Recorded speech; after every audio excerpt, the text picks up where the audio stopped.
Hello everybody and welcome to another episode of Novice to Master, episode 9 I think we are today. And I am your host, my name is Talal, and I am building a video game in ReactJs. So it's a browser-based game, if this is your first time coming around here. And my experience in web development is pretty basic, nothing very advanced. So I'm learning as I go, and we're streaming it twice a week. You know, the schedule is still not super solid at this point, but yeah, you get to follow along and see my progress. And if you'd like to have the stream running on the background while you're doing some studying yourself, that's another option as well. Today I changed where the camera is. For those of you who've been here before, that's because I've had a minor hardware malfunction. Hopefully I'll get it sorted out later on, and it's probably why, it's actually why I took a little bit longer today to start up. So yeah, let's just hop straight into it and open up our application here. So last time we were working on the selecting and deselecting of our map squares. Today I will be working on fine-tuning what we've been able to establish, or been able to establish last time. And oh shit, I forgot to open code.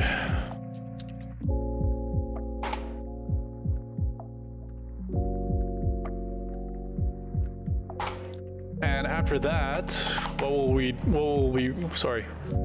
will we be doing next time? Later, right after that. Actually, I have it written on the stream right here. What will we be doing? Fix the map generation created through JSON. Yeah, we finished that, so let's take it out of here.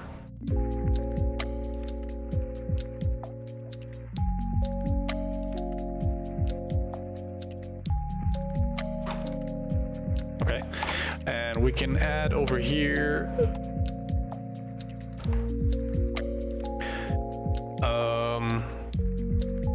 fix map selection. All right, I'm just gonna write it this way, and I'll tell you what it's about in a second. All right, essentially what it's about is the following.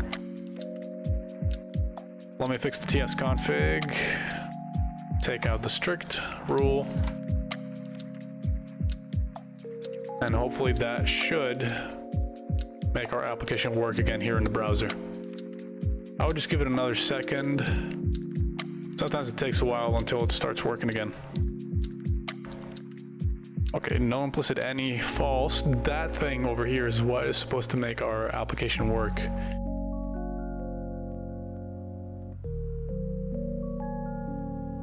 Yeah, whenever it gives me an error with the value of this variable over here, it's just because TypeScript's acting up, and it should start working in a bit. But if I save this a couple more times, maybe then.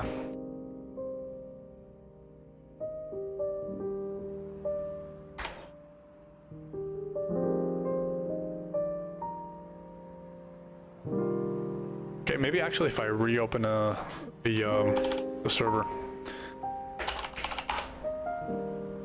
I would love to find out how to make it so that it automatically just keeps the strict rule out of the TS config and doesn't like reset it to default every time I restart the server.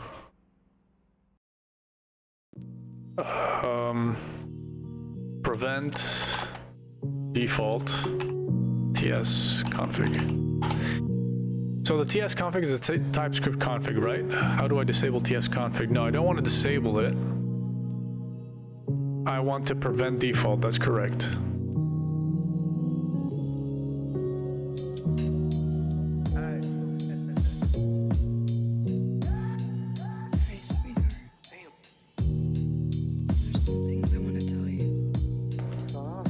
make ts config, change ts config default. It's ts config, no?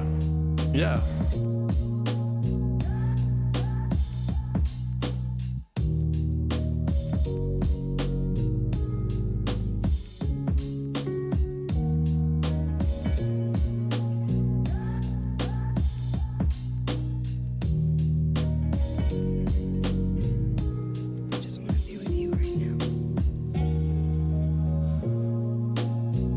I'm guessing these are the different commands that you can pass in as you're starting up the server, right?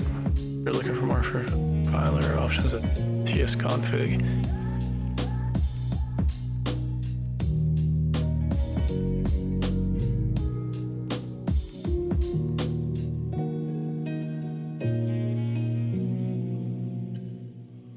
Are you leaving me?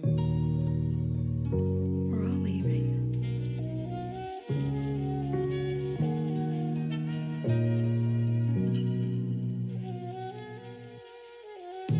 Ensure use strict is always omitted, You feel me with you right and then you can pass in false.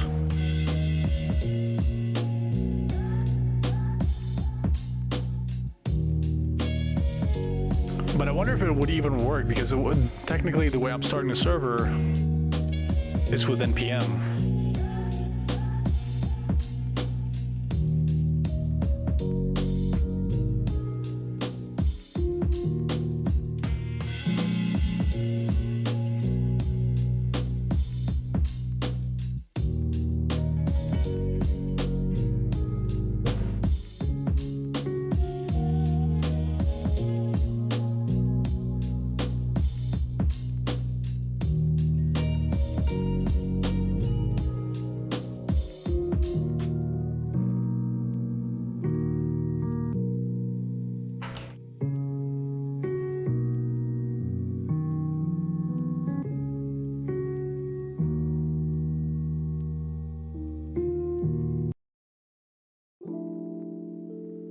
So weird, because sometimes it does that and it takes a while to work. Other times it works just fine.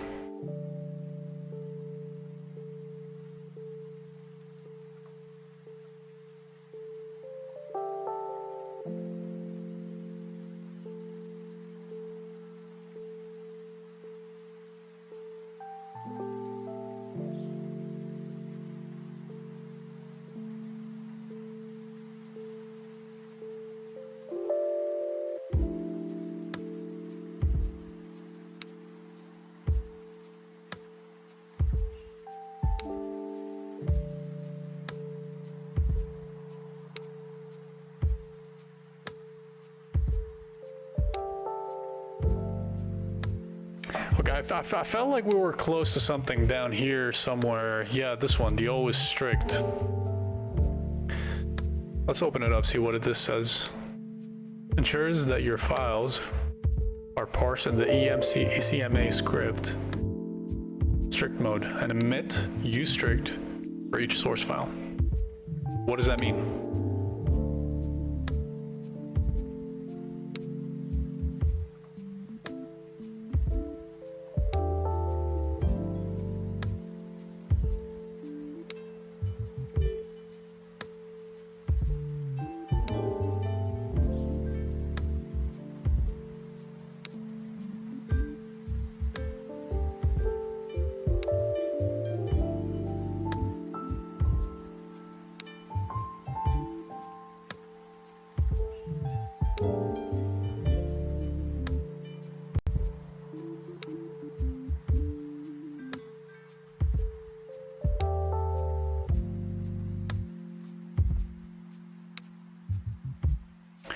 I'm just gonna check whether or not there's something that is explicitly well, something that is explicit vis-a-vis what I'm trying to solve. And if there isn't, all right, so this is the thing that I'm using, right? I'm using the no implicit any, and then I'm setting it to false. right? And I'm using that instead of the strict rule, which says strict true.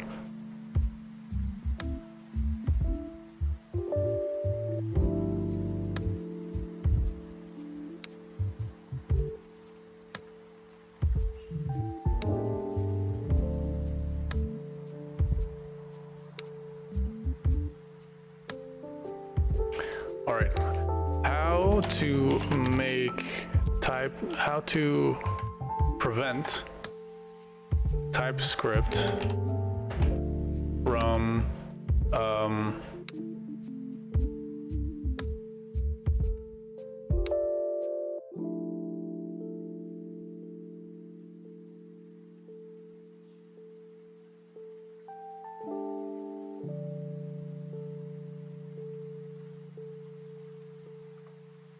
resetting tsconfig.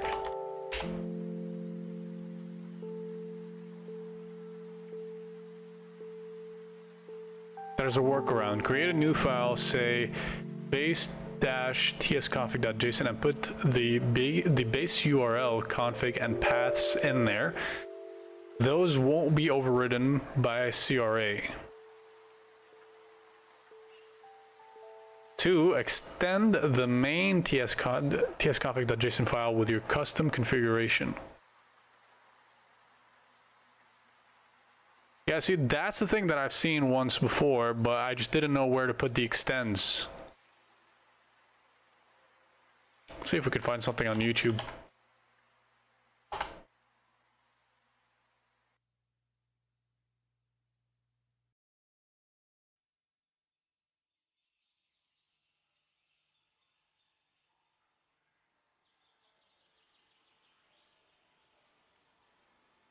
Maybe something like this.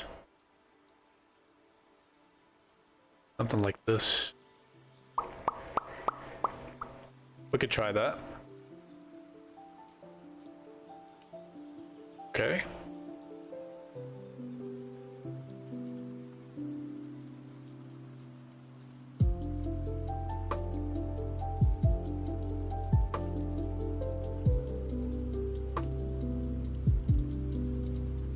I just don't know where to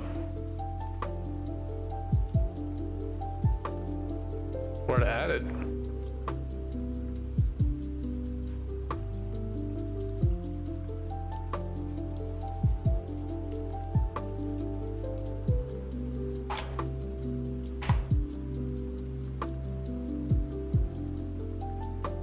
Property expected.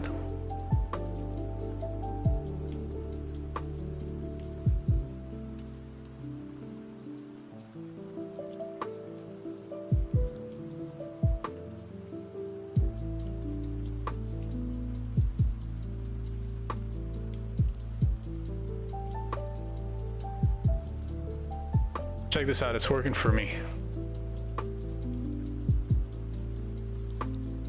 Yeah, so this is what we're looking for.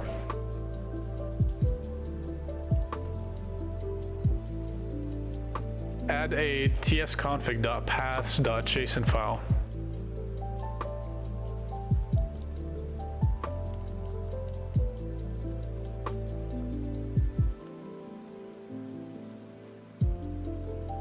To the end of the generated tsconfig.json. Okay.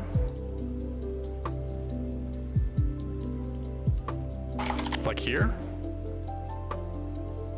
Or here?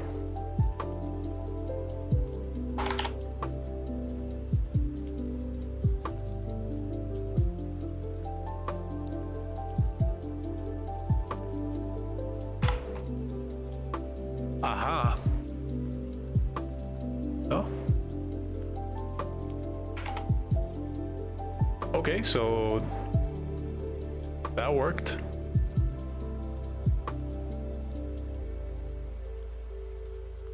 Right, it's the same thing. No, it's not the same thing. Okay. All right, so we're following this one, right? Add a .env file. Add it where? add a tsconfig.paths.json file. Both compilation and IntelliSense should now work with absolute import support with using the source prefix. All right, whatever. I'm just gonna go back to this one. This one's much more comprehensive, right? It's just 2 steps as well. Create a new file, say base-tsconfig.json. Okay, let's copy this then. Create the new file over here.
Did we create it?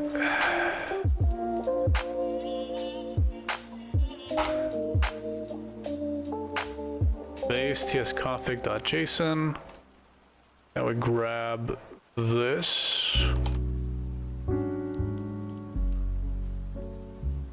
Save that. Go to tsconfig. We extend it with this.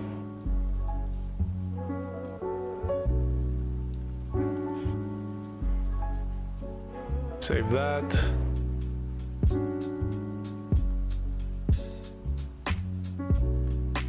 Or technically that should work. I'm gonna start up a new terminal instead of using the same one. Maybe, I don't know, maybe that does something.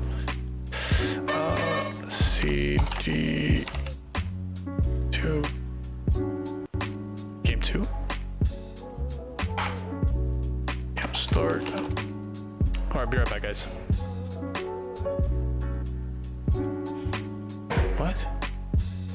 Alright, be right back.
Cannot read file base-tsconfig.json.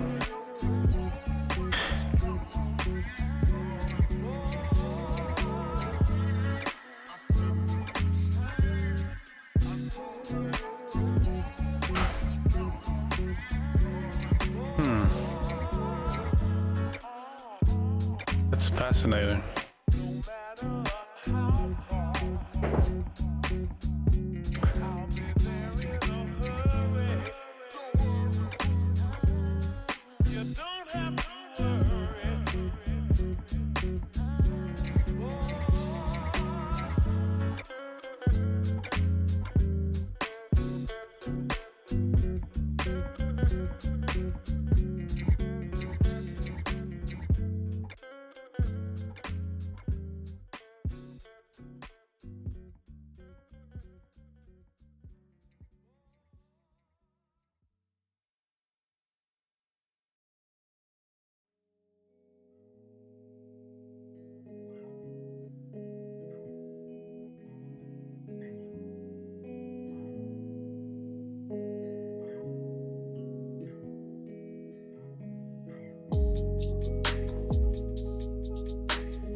Alright, so first things first, right? I need to figure out... Yo, by the way, I dropped the...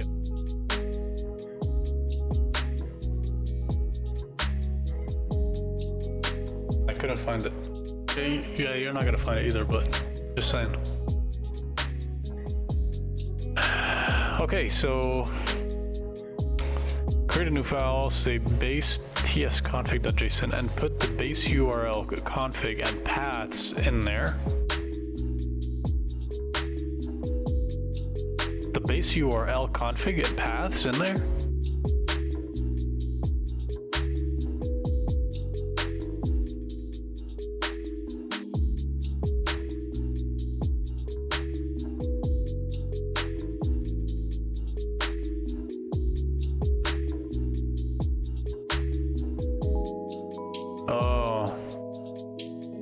So I need to put them in there. Okay. So what would it be?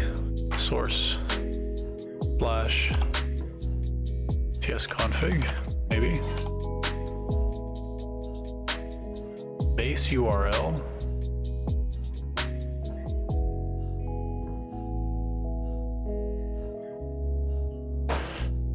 Does that make it work?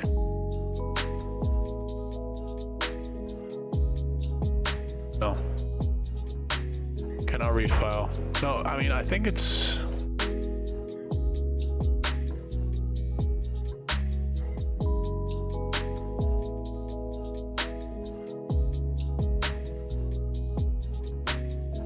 I think it's like correctly redirecting, but I must be missing something. Both compilation and IntelliSense should now work with that. Absolute import support using the source prefix. Example, import counter from source component counter components.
I'll have to add a test.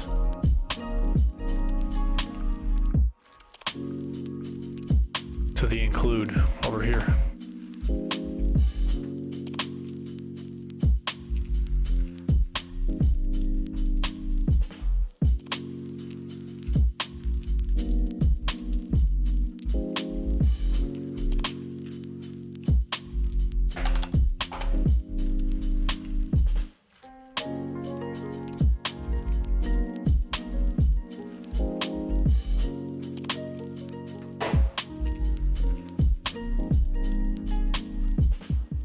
Cannot read file.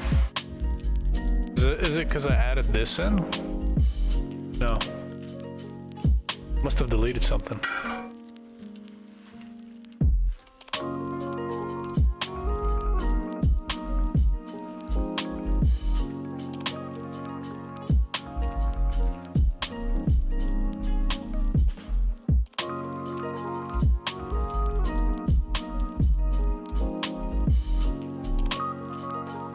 What is this?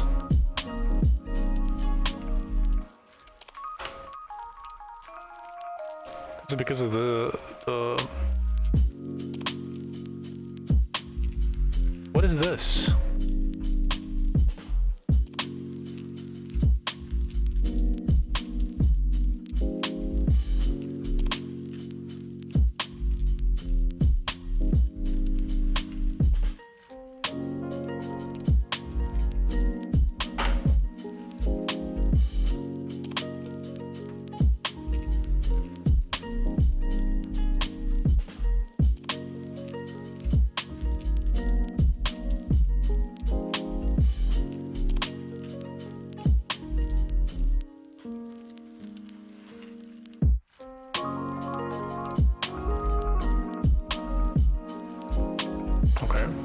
So apparently this guy has added it to his git ignore. I'm just gonna delete it. And for this one, I'm just gonna test it out by moving this to the bin and see whether or not that fixes the problem over here. Right, and try to npm start again.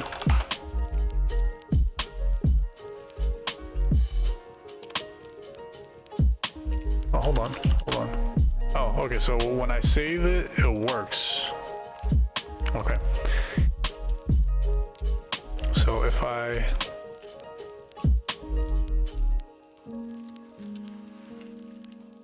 make a new file again and call it this.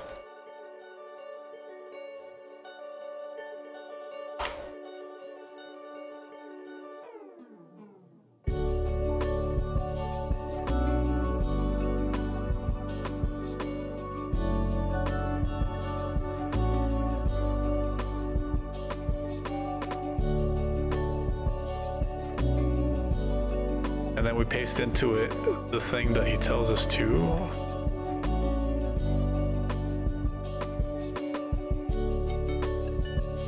Save that.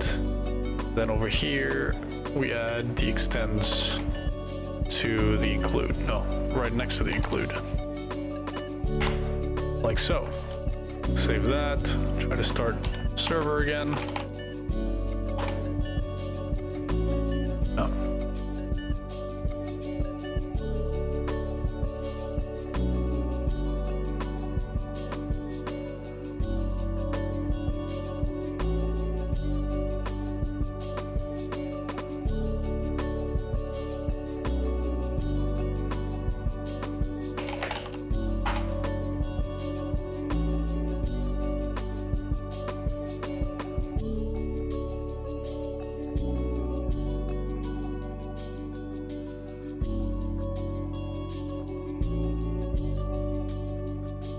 Base URL /source.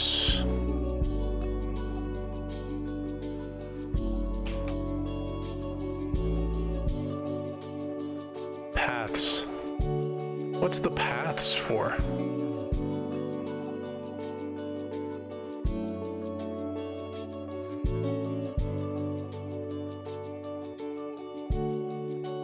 Paths. Alright, we'll just keep it at source with this, right? See if that works. Oh.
No idea.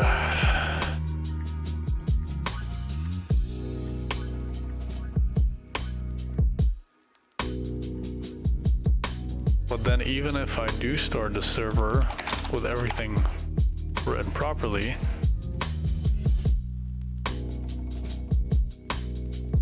still do get an error. Hold on, that's because strict true is back in here.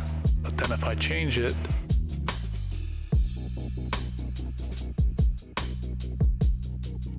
yeah, I guess that's one of the problems that I need to figure out today.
technically it shouldn't give me an error.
All right, fine. If we set this to Anish, could it work?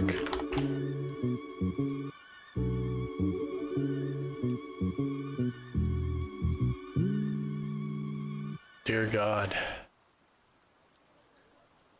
All right, so we're back into it. Okay, so first things first, actually, there's a video that I want to watch that would help me figure out one very minute problem, right?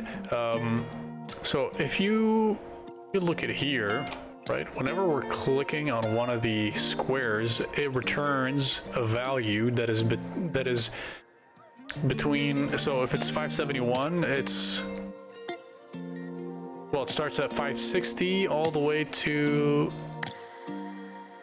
581. Right, so it's 20 pixels wide, right? So it's giving me it's returning two different values, but if I want this square to disappear, both values have to be equal. So I want to find out or figure out a way in which I can get the same number in a single square. So maybe if it's between 561 and 581, we can say like, okay, so everything between those two numbers is equal to like a single number. That way, you know, we wouldn't be getting that error. And I remember I've seen a video once of a guy figuring it out.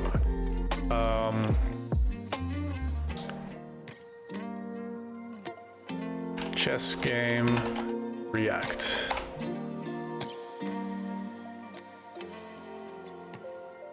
Right, so this is the series, right? Yes, this dark tiles right now. So when we click on the dark tile, we see that when I click this, we don't get an image. Let's see, we already the clicking is working and we get the correct items. So equals x element.style top. The piece is just staying behind. So yeah, we're getting closer. As you can see, yes. Go to moving part. There it is. Minus 50. And let's see. Then we want to log the element. Okay, that's what he did then, huh? E. And then right here underneath the grab piece.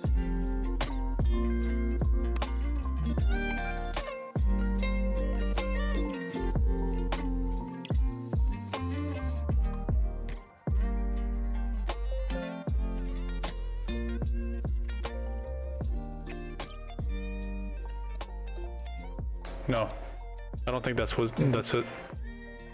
It should be, You want to set it. So yeah. Wrap piece, move piece. React.mouse event. Is it a React.mouse event? It is. Handle, oh. See if we can set it to React.event.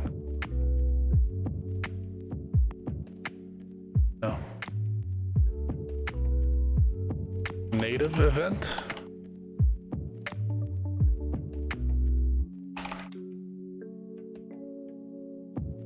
No idea. What does it return every time I click? Synthetic base event.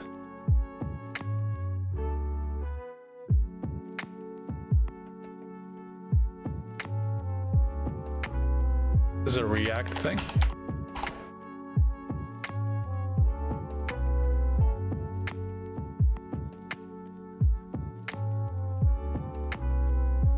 Synthetic base event. Let me look it up, see what that means. Synthetic event. Yeah, it is a React thing.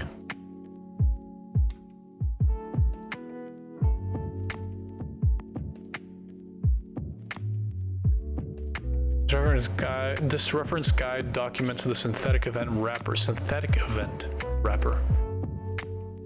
So is it like React synthetic event. This, but no, still not. So what is it then?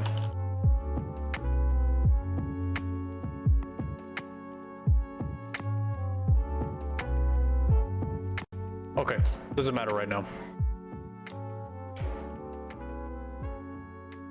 And figure it out later.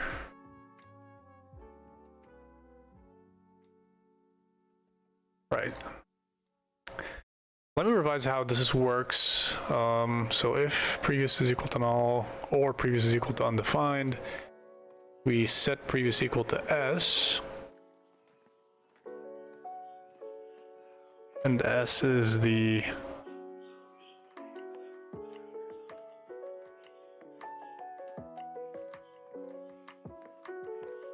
element we're passing in.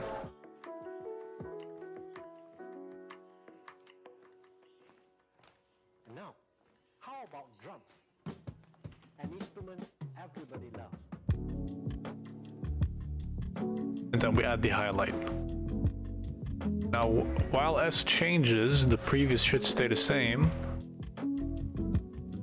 Here we say else if. So if it's not null and not undefined, that means previous is set. So we ask, is previous's client X not equal to the current element is client X that we're clicking on?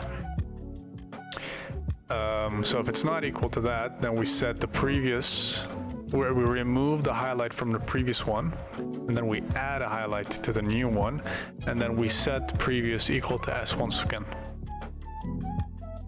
So else here, if it is equal,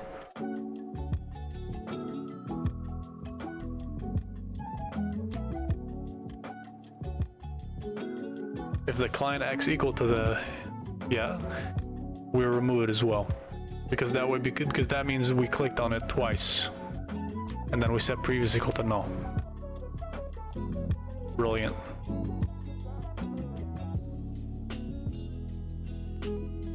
Okay.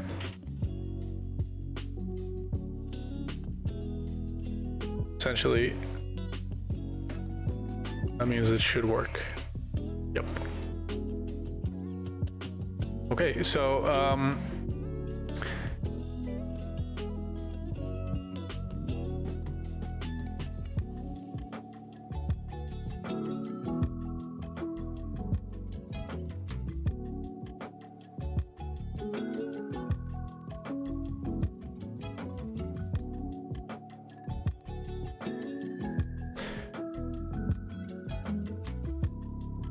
how to return a single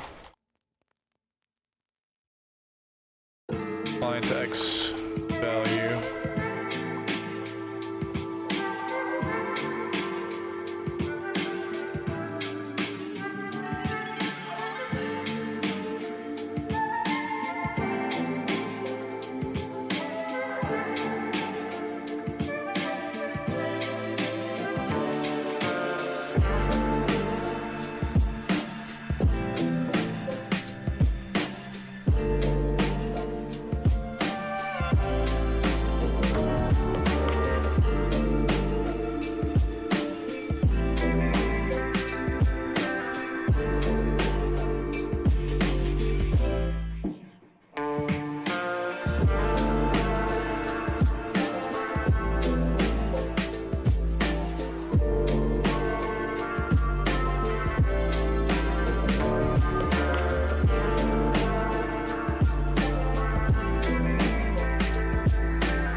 Right.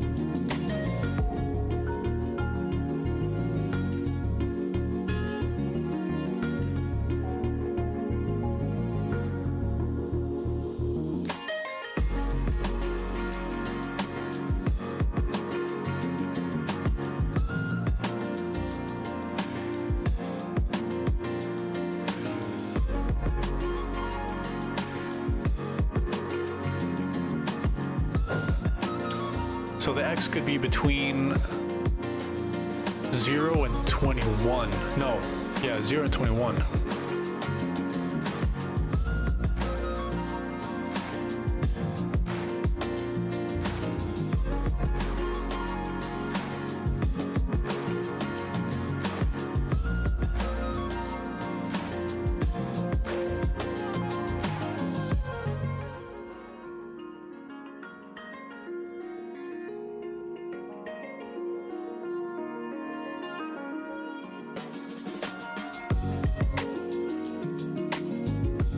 How can I do this? Because what I want is it to check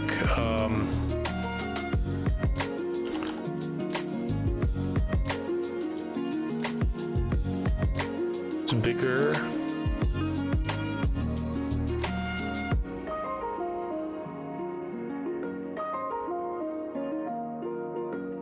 $600.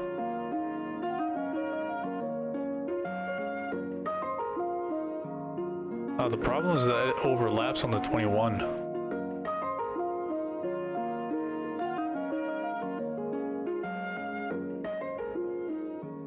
Okay, so we'll keep it at 20 then. And if it's 21, it would be the next square next to it. 41, 61, 80. There's a little bit of an overlap. A little bit.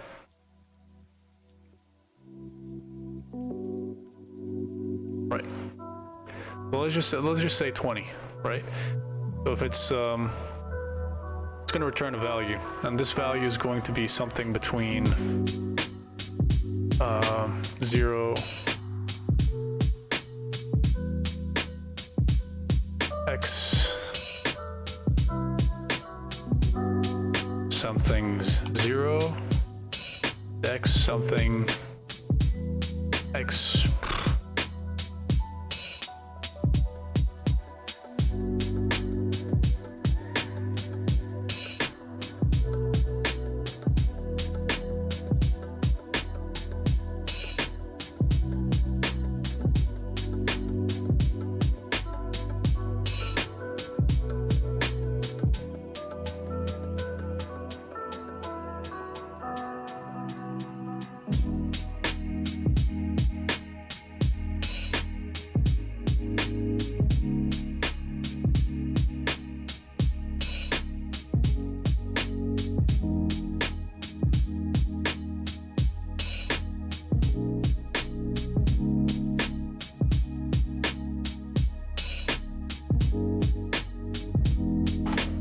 Let's try to see if we can customize the client X values.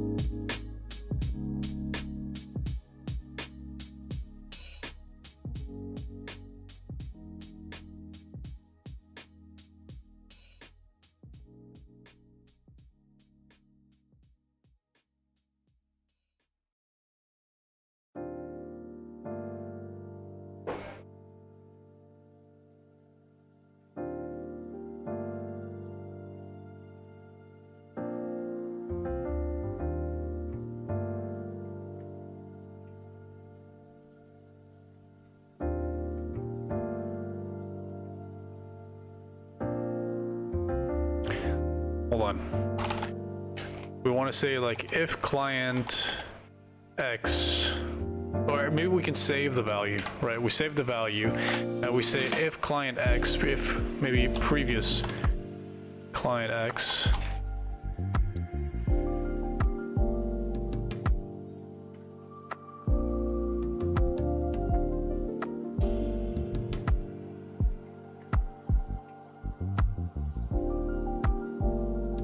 because let's say we get like back maybe 614, right? For example. Then the second time we get 620, right? We want to say, like, if we subtract them, we would get a value of 6.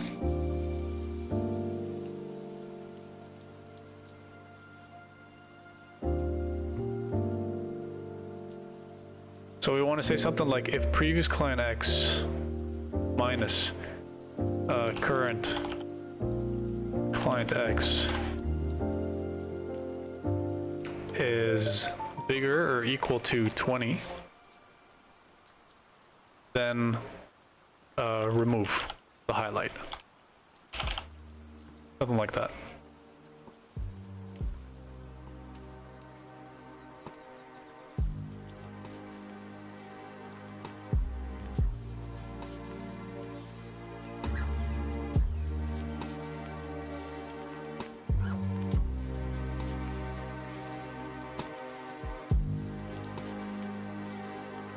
Maybe we can set an and over here. We say previous, actually we don't need to save it to a different variable. I think we just can use the current variables that we're working with. And previous client X minus, we might have to like put it inside a parentheses of its own. Minus s dot client X equal to, no, what did we say? Bigger or equal to 20. Then do this.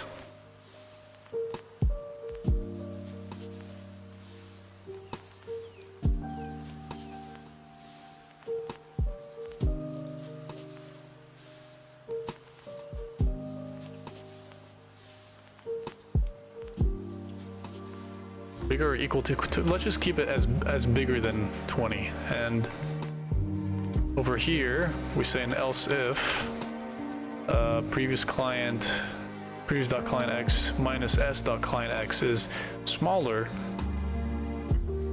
or equal to 20, then do that. Okay.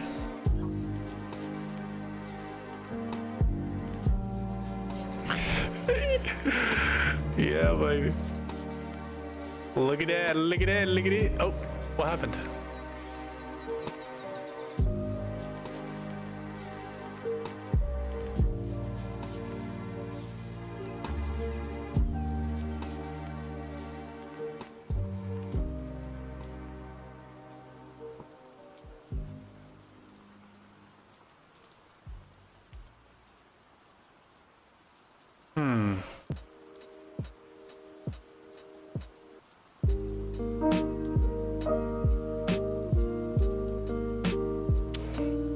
We might have to add the Y as well. Okay, it's not a problem actually. So we say and previous dot client Y minus s dot client Y is bigger than 20 as well.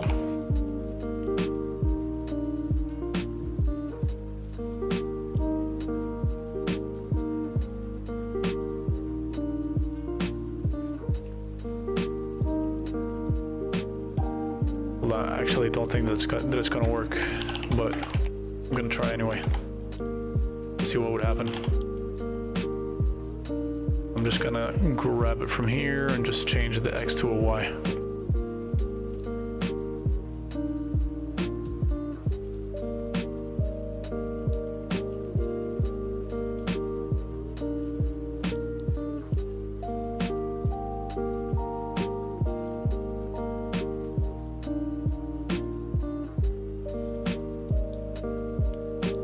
What did this guy do?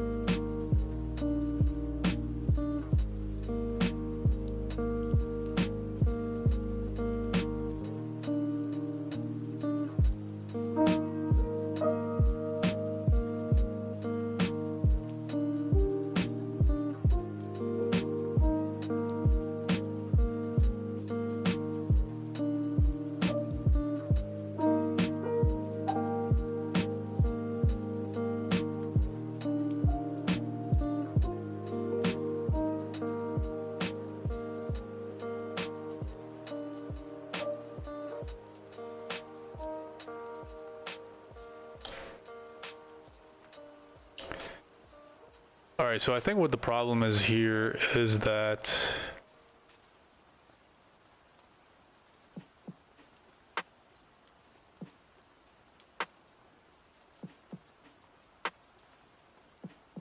we just need different values. And over here, whenever we're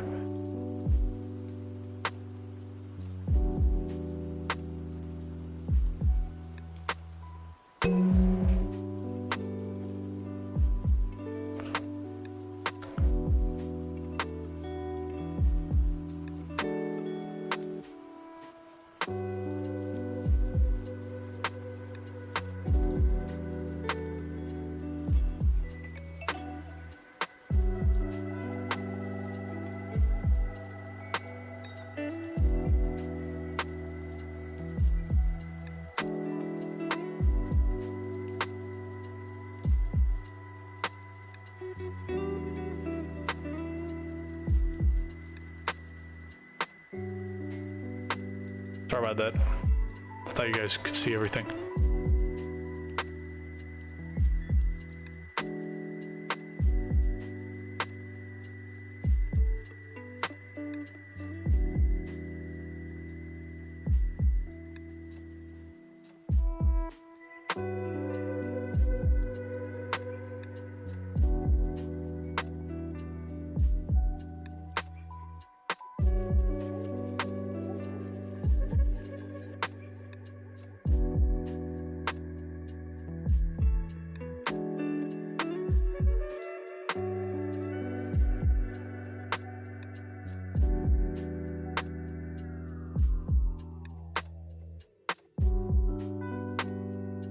Right. Right, essentially what we're doing is we're returning the same value as we're going.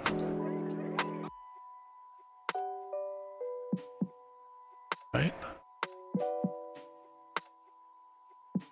No. No, here we're saying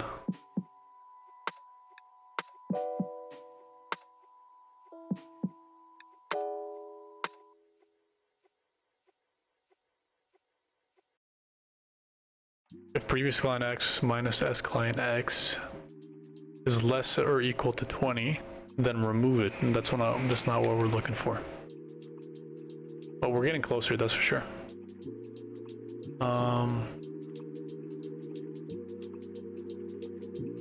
Should make it work again.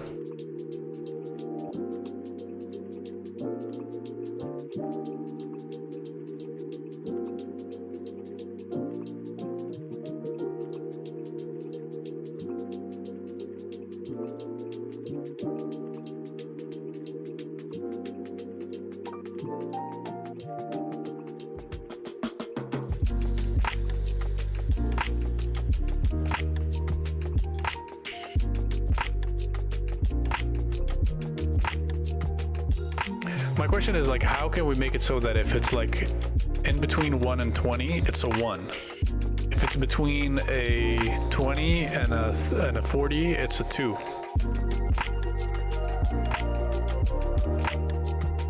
Let me write it down. Let me see if I can. Okay, so 1 to 20 equal to 1. 20 to 40 is equal to 2. Something like that. How can we do that?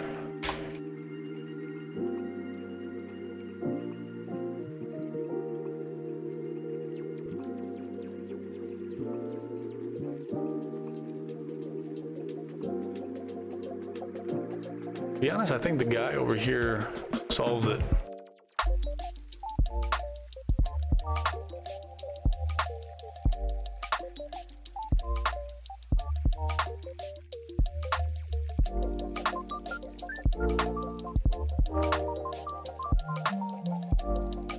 Alright, so what's the offset? He's working with the offset, right? It should be somewhere over here.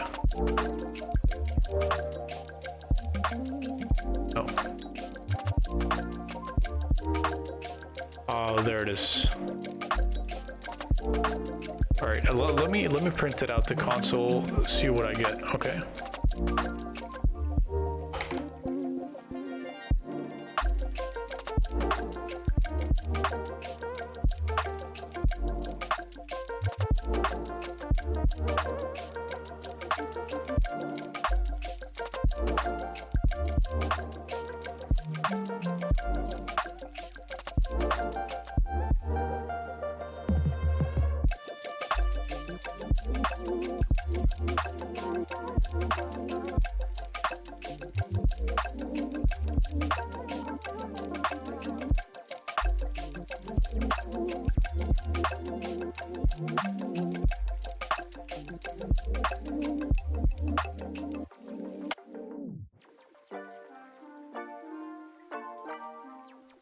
7, 15, 20, 2, 20. Oh.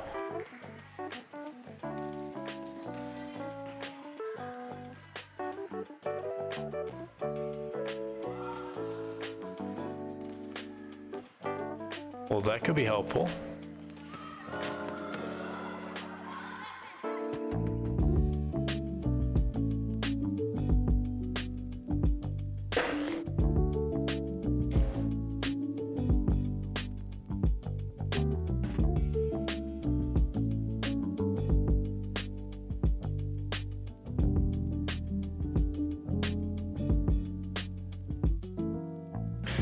I need to write it down.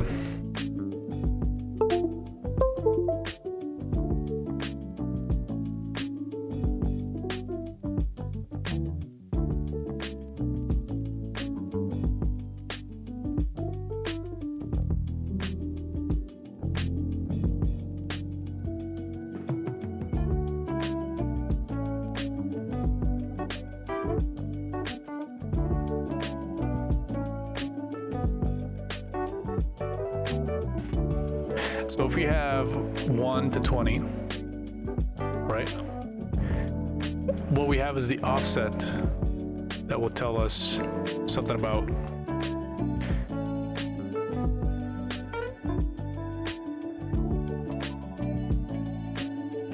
where you know,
I just noticed that he's using different offsets. He's not using these ones.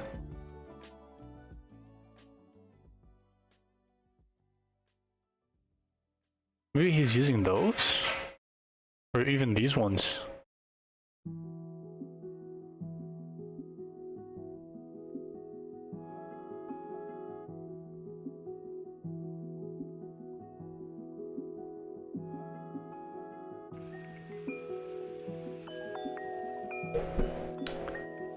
Okay, so, okay, like, what we can say is something like, okay, maybe we get like 656, right? But then we get we could get an offset between, I don't know if we can get a 0. Can we get a 0? 19, that's a 0, yeah. Can we get less? -1. Yeah, if it's -1, I'm just gonna like not include it. Okay, so here, 20. Great. So let's say 0. Okay, so you can get an offset between 0 and 20. And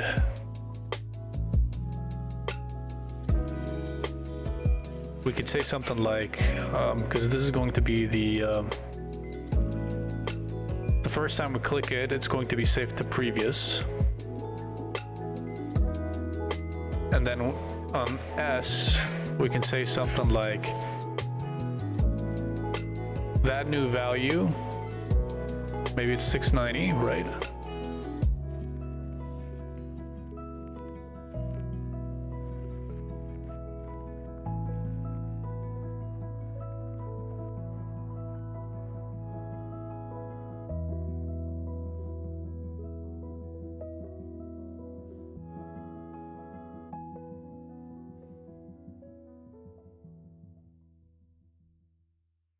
yeah, first we wanna say 656 minus offset, right? So let's say offset is 5, and that would be equal to 6, 5, 1.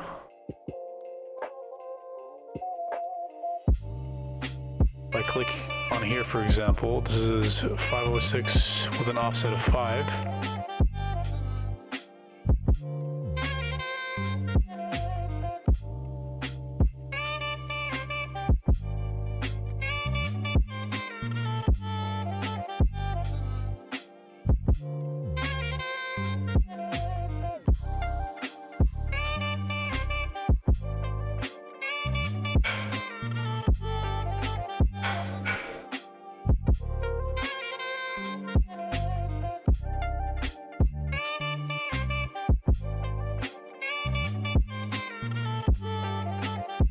I mean, if we say always something like client X minus offset, that should always give us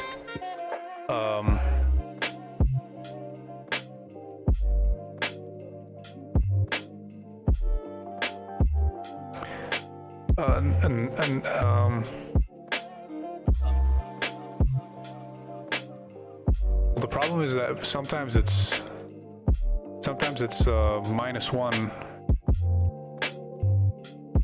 when it's 500, you know? So, okay, so maybe offset +1.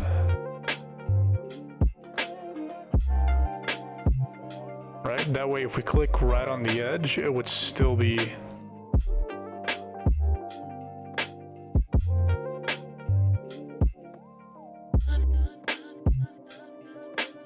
valid.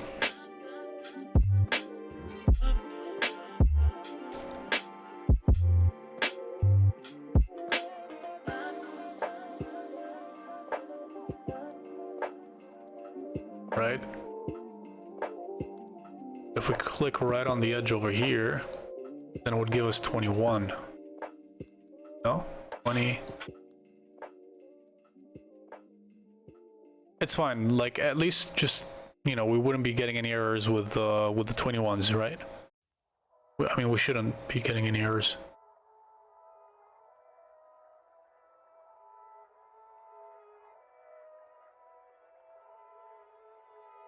So if we say that, then whatever value we get should be in intervals of 20s, right? We can test it out actually. Let's just say minus s dot client x, right? Probably need to put this in parentheses. Okay. What's the value that we're getting now? Oh, the other way around.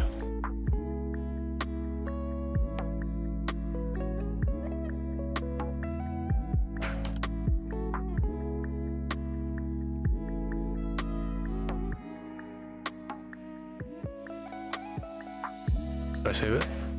Yep. All right, so now if I click here, hold on.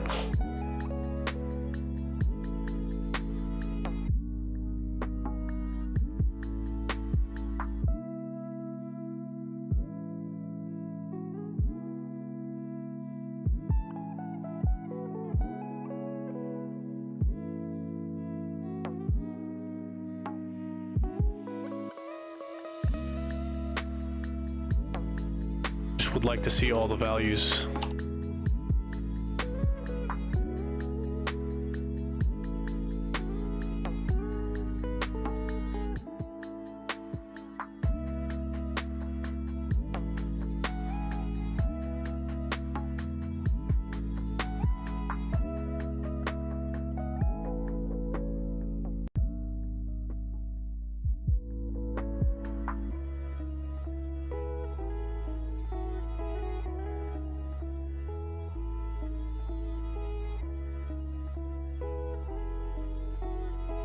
Right, so now we should be getting, okay, so offset X is 12, client X is meet spaces.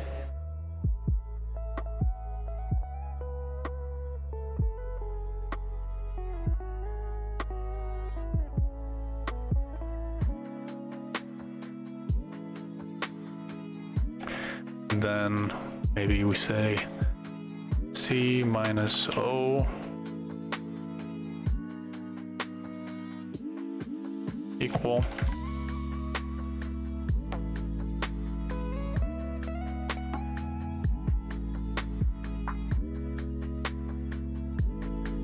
$520, $521.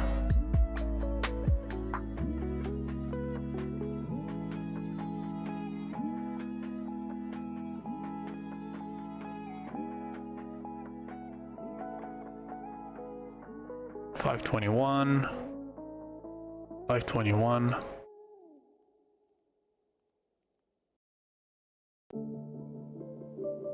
I mean, I'm getting a value between 60 and 61. That's what I was afraid of when I was adding the... No, hold on, I didn't add the +1. Okay, well, how about we just say -1?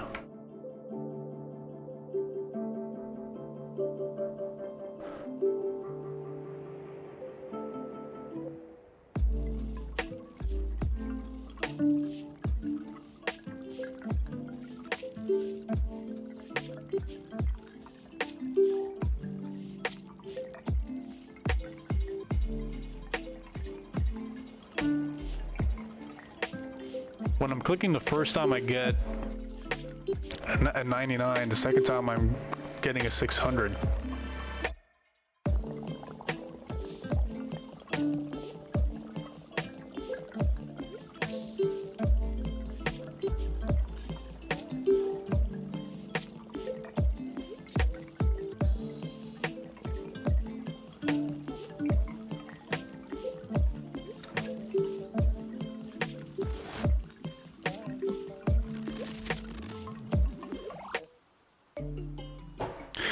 Okay, I'm sure there's a function to get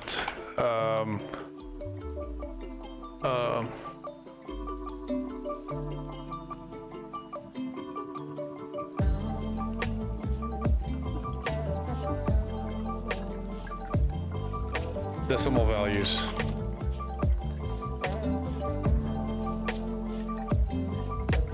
Right, math floor or something. Math floor.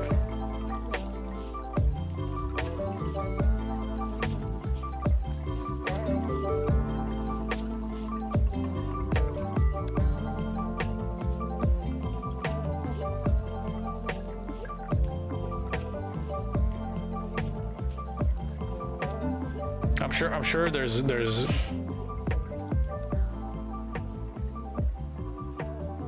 one of these should be, you know, should do what we're looking for.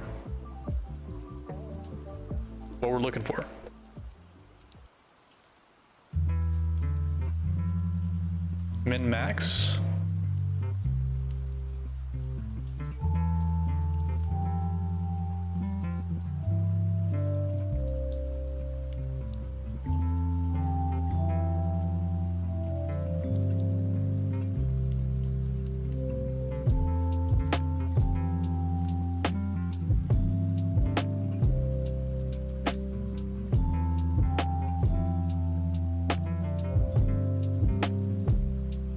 Get number that is closest to 0.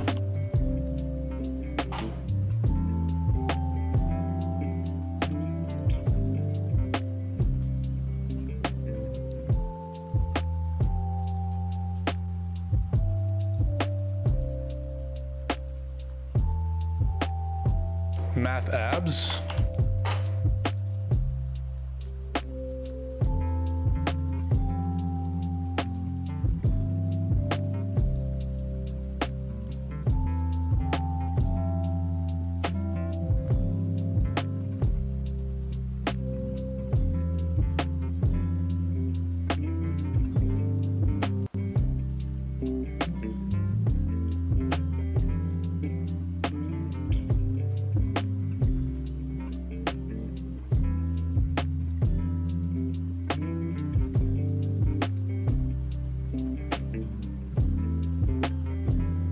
I mean, something's changing because the offset is not the same when you're clicking the first time, 17, and then it's 16 the second time. Maybe it's because there's an outline around it or something, and the pixels are shifting or something like that.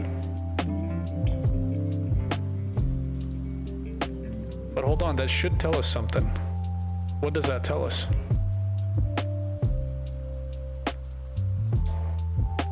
Yes, that when you're unclicking, it should be, when you're unclicking,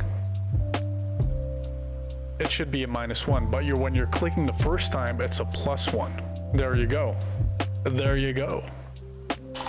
Right, so hold on, let me copy it first before I comment it out. We want to say something like,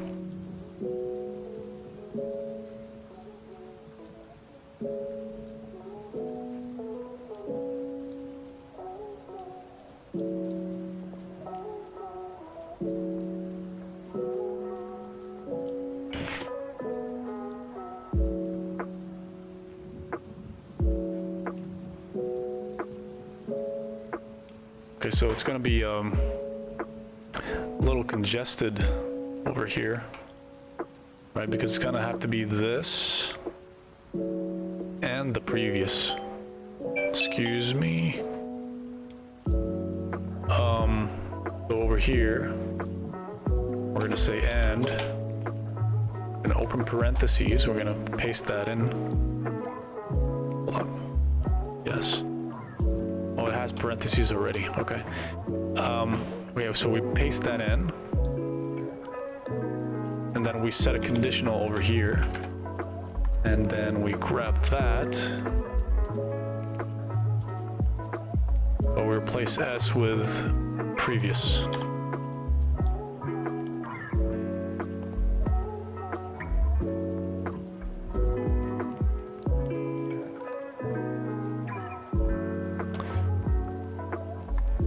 Actually, over here is just not equal, and we can probably get rid of this as well,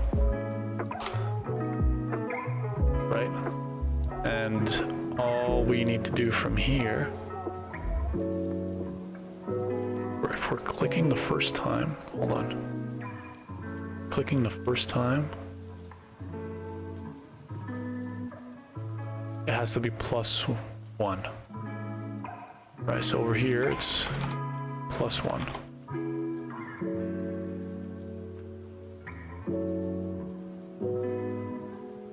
Then we pretty much grab the same thing.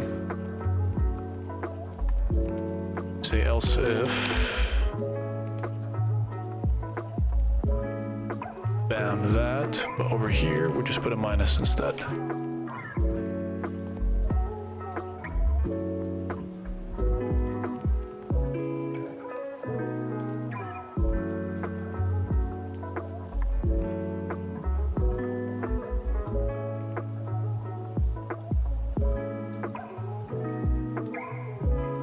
Oh, sorry.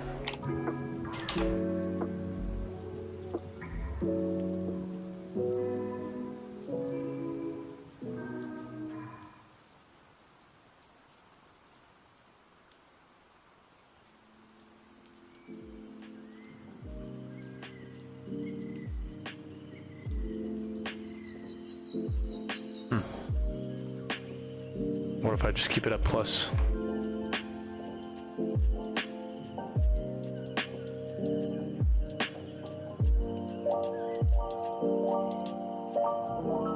Still taking 3 clicks for it to work.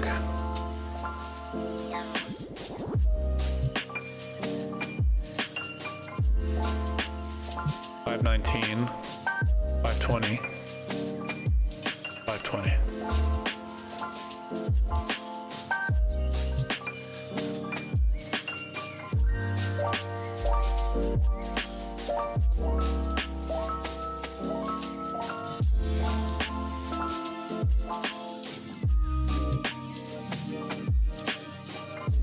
Right, so the first one is being saved 519. So the first one is the one that we have to add a +1 to it, but the second one is the one that we have to add a minus to it. And it's probably the same over here. Or the other way around. I don't think it's going to be the other way around. Let's see if that works.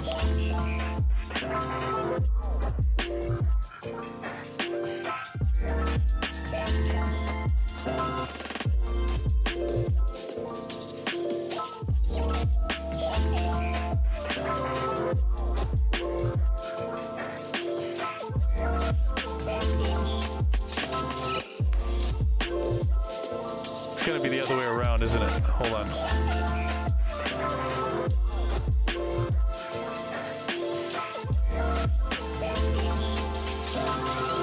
Client X is 543.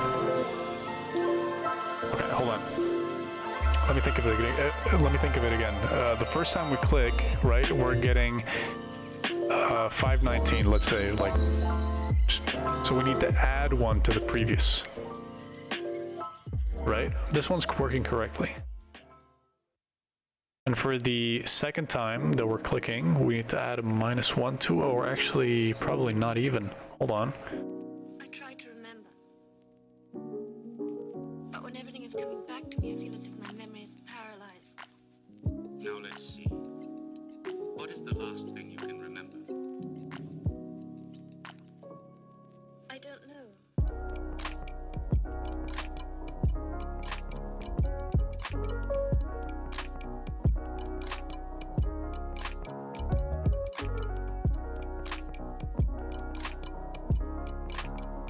Right, no, the previous one is the one that we have to have the +2.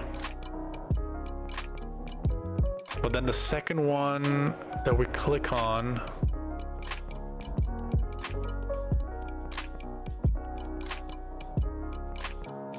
hold on, let me just,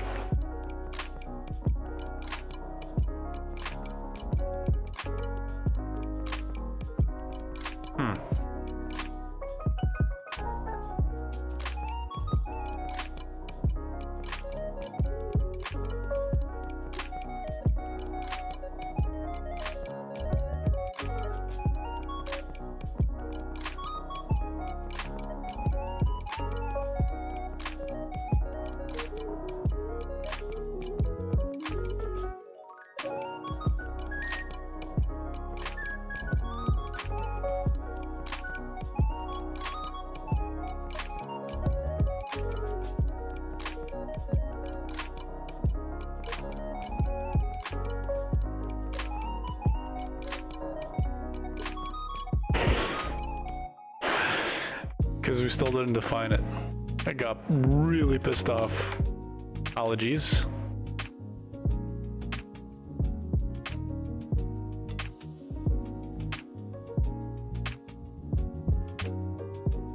$563, $563.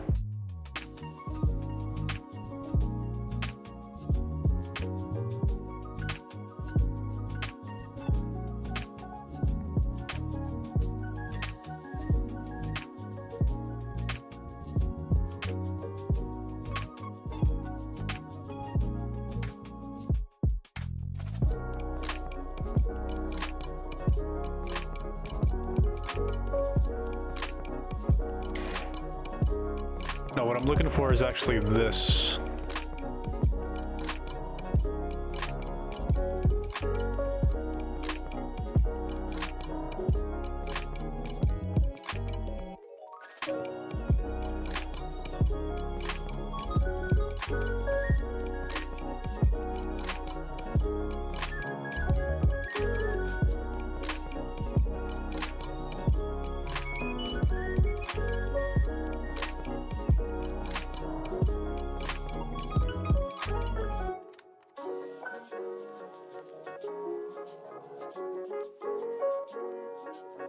$601. Get 600. No.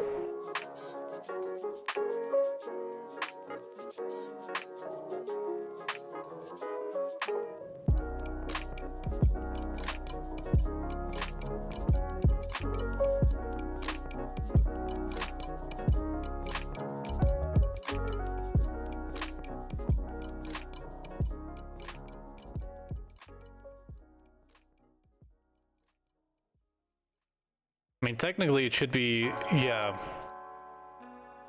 Like you can see right now, it's, you know, 420, 580, 320. But then when you're very precise, sometimes you'll get a 1 in here. And that's what I'm trying to work around.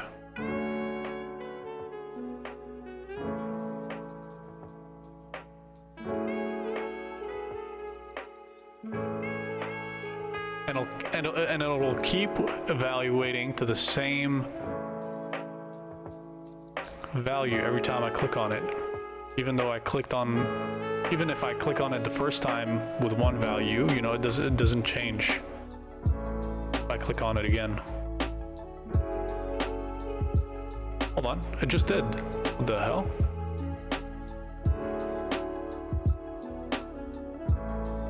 $641.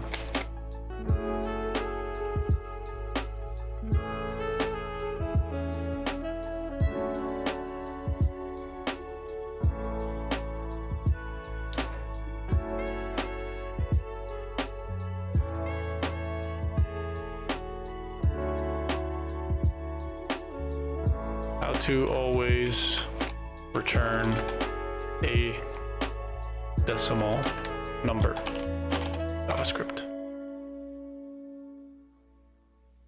All right, hold on, not decimal number. What are we looking for? How to always return a number that ends with 0. No, I don't want to pad it. I don't want to check.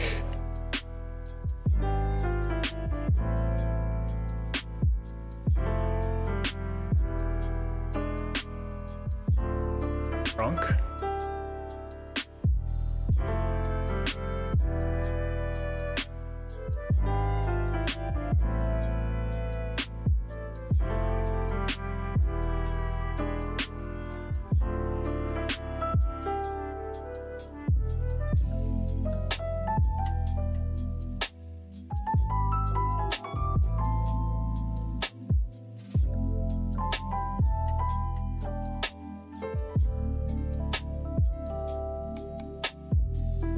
No. That's not it.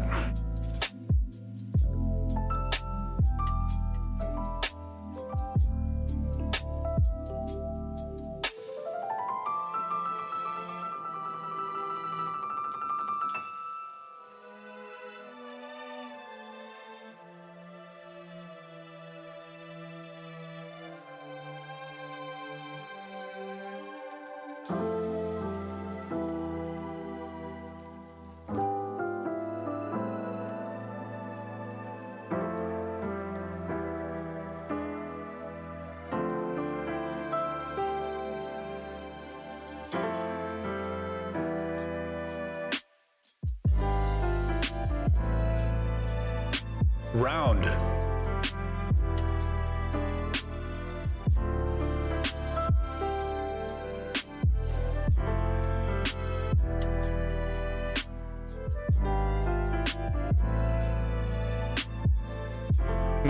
No. It would only work on, hold on. It might work in our case if we just make it a decimal. Like if we say, for example, how do we make it decimal?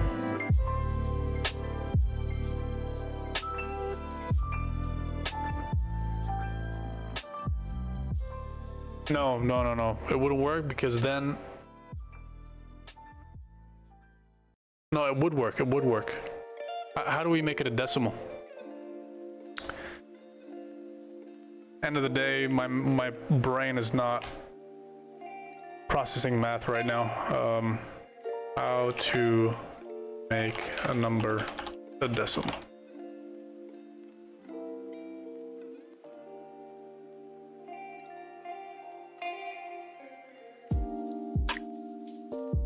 Two fixed.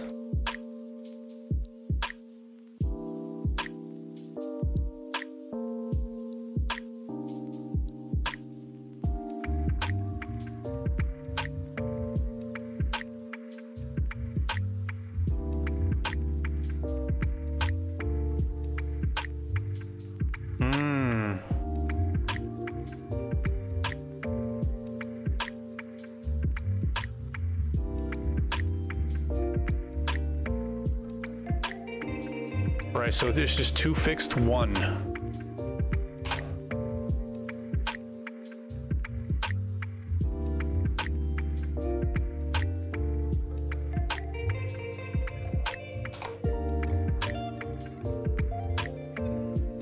Right, that should give us the decimal.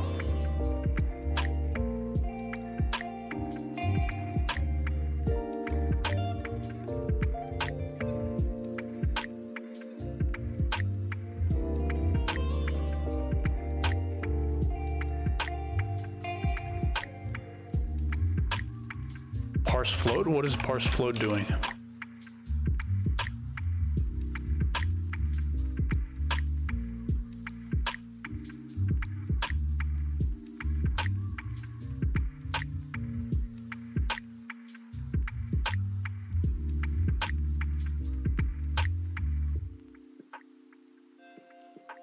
All right, so we probably need to pass in parse float as well to turn it into a float. Parse float. Right.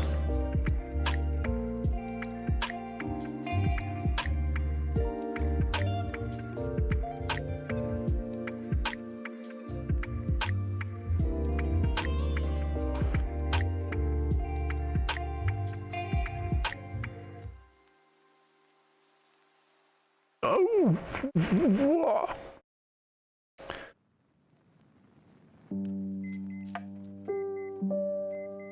Parse float X. Oh, okay, hold on. So we're passing the number that is inside offset X here.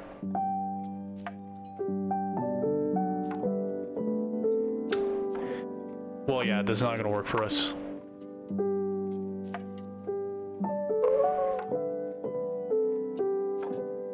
Unless we can pass it here, parse float. Can we do that?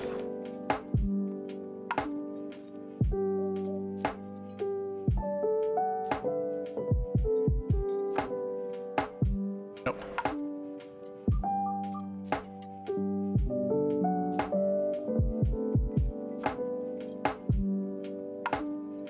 I mean, it should be...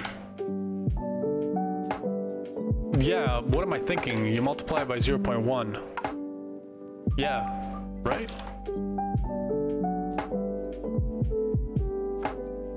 There you go. No.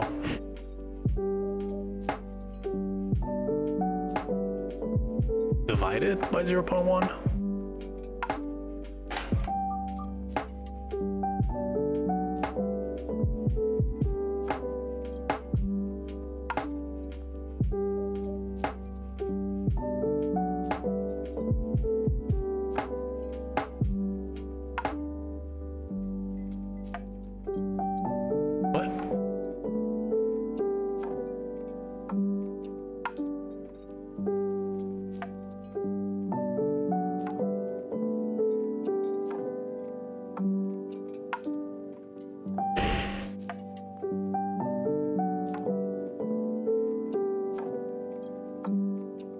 Which one? This one?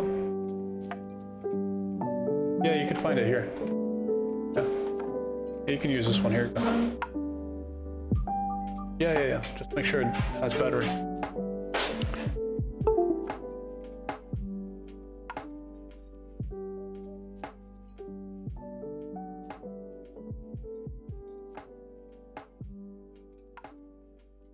Okay.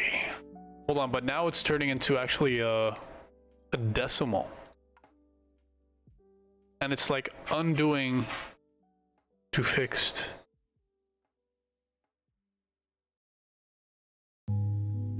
It's undoing the thing that we're trying to, you know, achieve with the subtraction over here.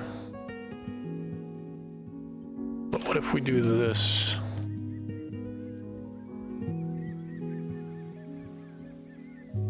No. What's going on?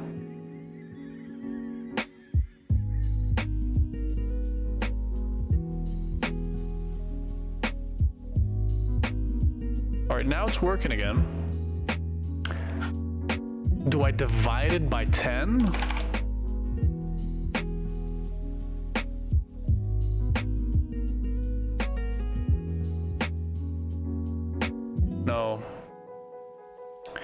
What do you call numbers that end with 0?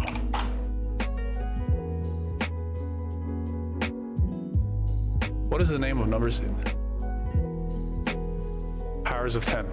Okay. How to get powers of 10 numbers. JavaScript.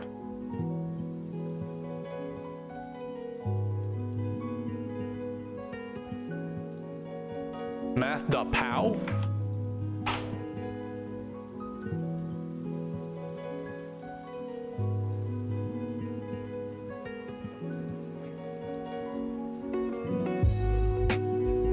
No, not what we're looking for. At least I don't think so. Oh yeah, that's the base and that's the exponent. Okay. Chiz, what's up, man? How you doing? Good to see you.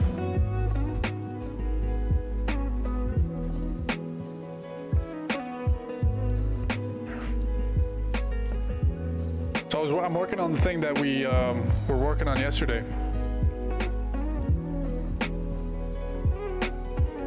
Nice, dude. Awesome.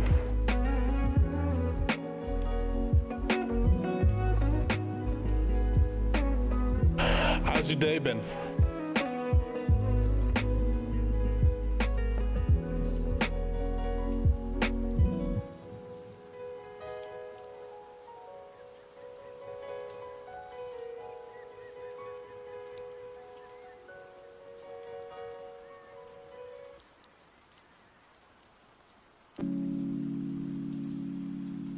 Good, a little slow, man. I've been waking up, I've been sleeping late and waking up early. And I've been having a slow start to the day, and it's kind of been just like dragging on throughout the entire day. And you know, I try to do exercise, try to take a nap, I try to like eat. What's it called?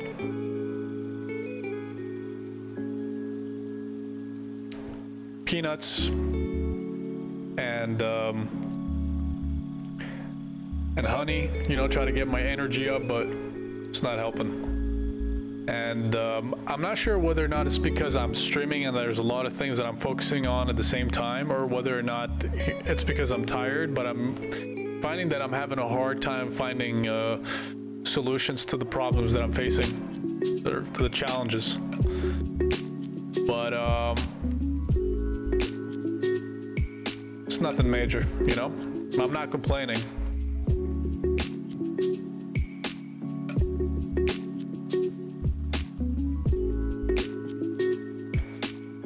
I guess you could say I'm good, you know? Yeah, it's more like one of those weeks. But yeah, no, like, all in all, you know, like, I can't complain, all in all, in general.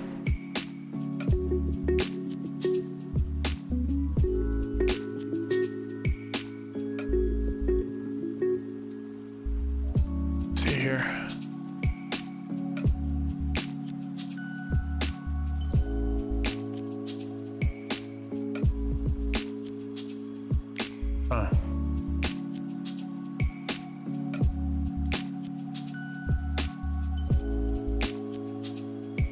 Okay, hold on.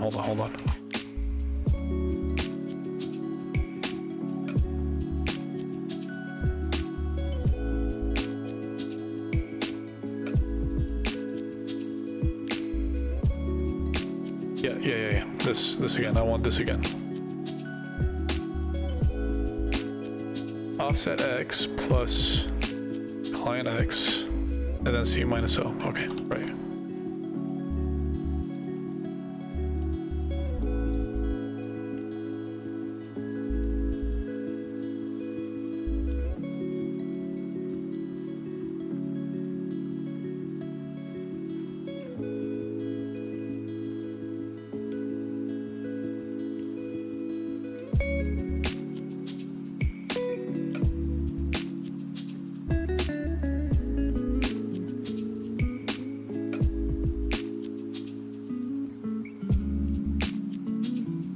Right.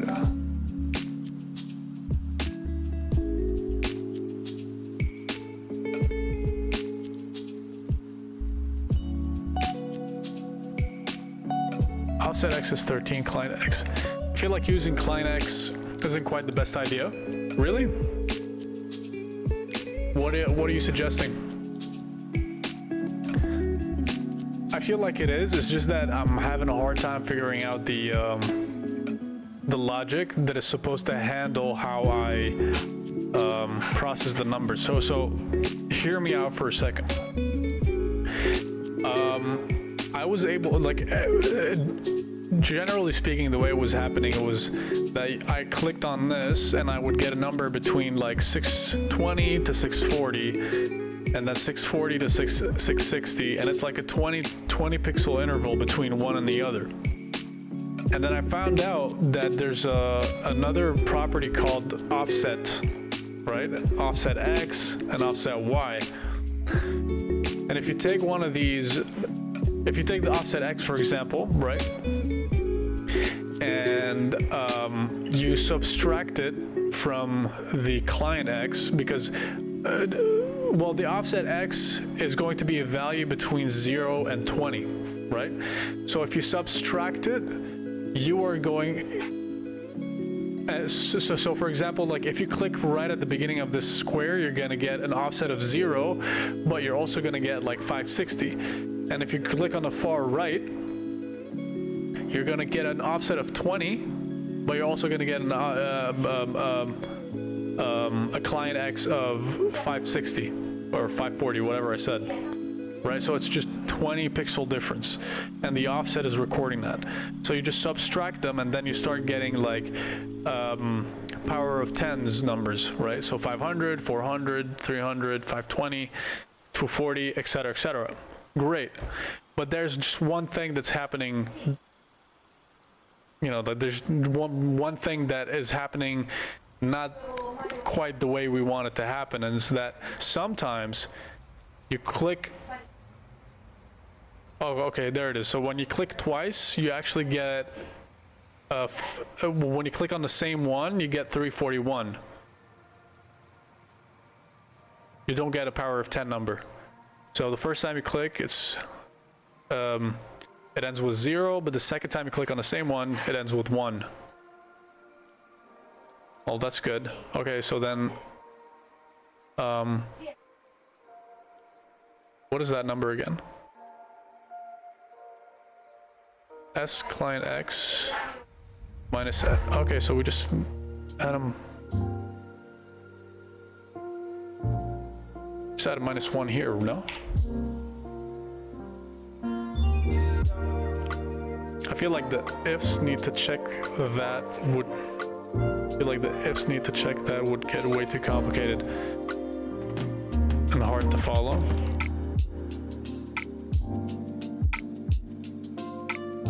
I don't think so.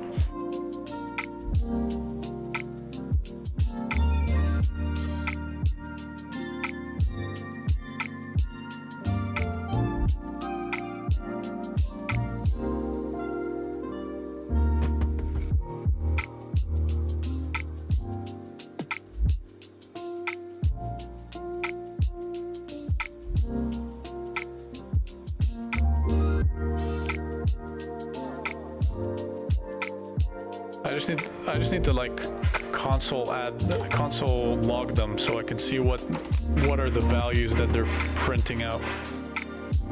Why don't you swap ID names with classes and use IDs instead to identify in which divs you're in?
Okay, let's check what the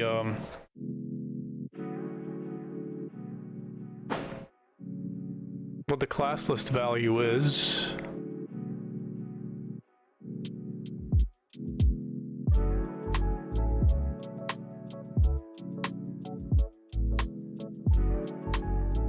Path 0. Class list. Highlight.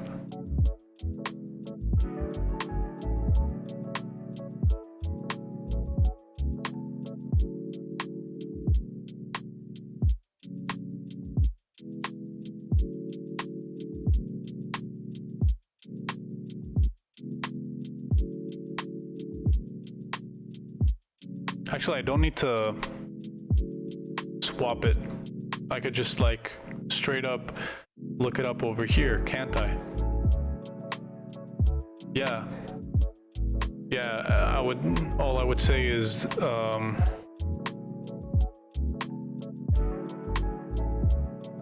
this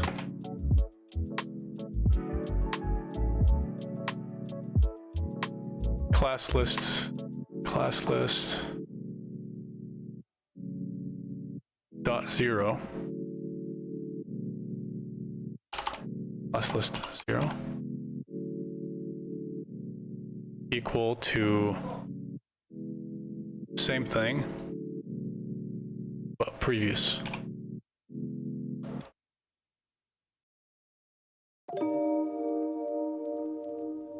Oh, sorry, not equal. And then else that, right?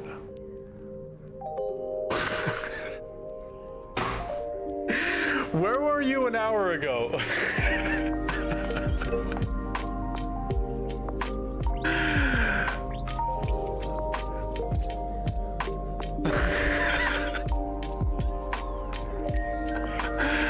And I've been sitting over here just trying to figure it out with the client X and the offset X and shit.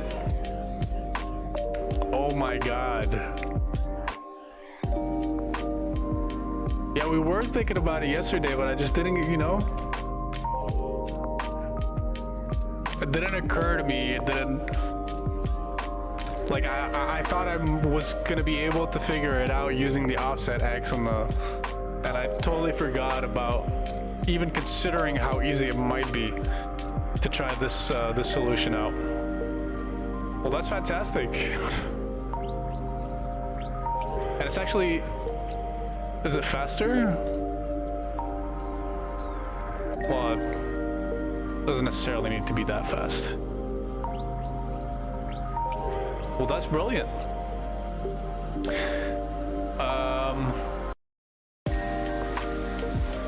Yeah, now that we've gotten to this point, we need to start like thinking about like what are the next steps going to be like, right? What do I have set up as the next thing that I want to finish? Here, we can actually like take this out. Fix map selection. Bam. Make highlighting map squares work properly. We get 2. Bam. Make a countdown that affects CSS change. No, actually, we're gonna have to make something else over here. We need to spawn player on map. And by player, I mean unit photo or image. And then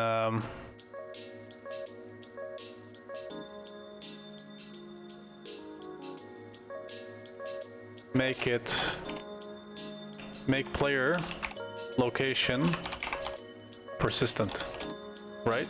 So that means we have to like look into how it would work if we save it to the JSON, or I don't know whether you call it like injecting information to JSON or just like talking to like our JSON mock database, right? So the way it would look like, it would be, you know, you would have this over here. This is our database, right?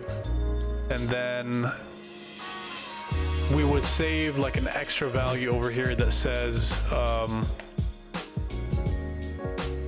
player. And then maybe it would be like an ID, maybe. Let's say an ID of 1. Like 0000001. And then we would have a different JSON that would control like what are the things that this player has, and then maybe a different JSON, or no, actually a class that would control, yeah, this is where it's going to get complicated.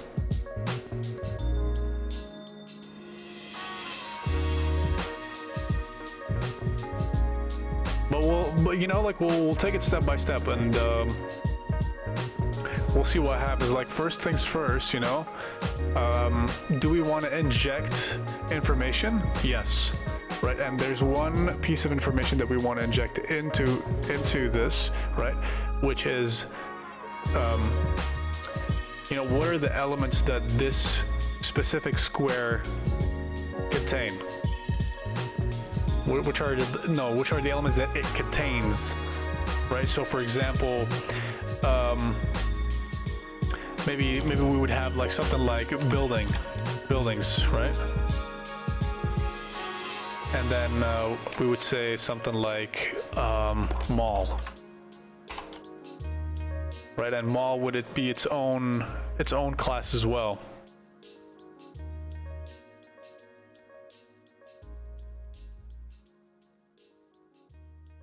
Or just mall? Yeah, I'm not sure whether or not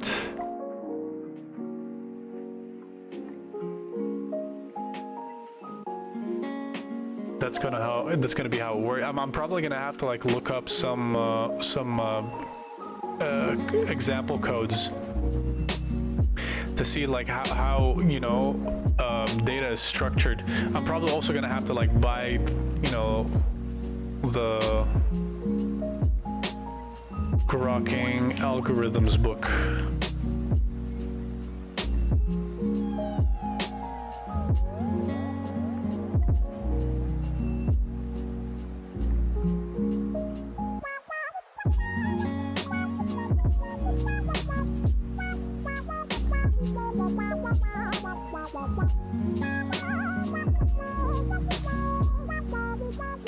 So I can understand, so I can better understand like how data is structured.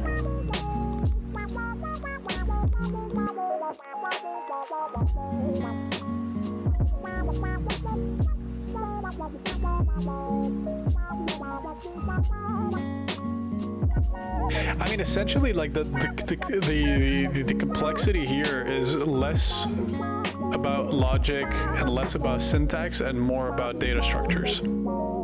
Like, where do you save what, you know, and how do you access that information, and how do you make it all communicate together?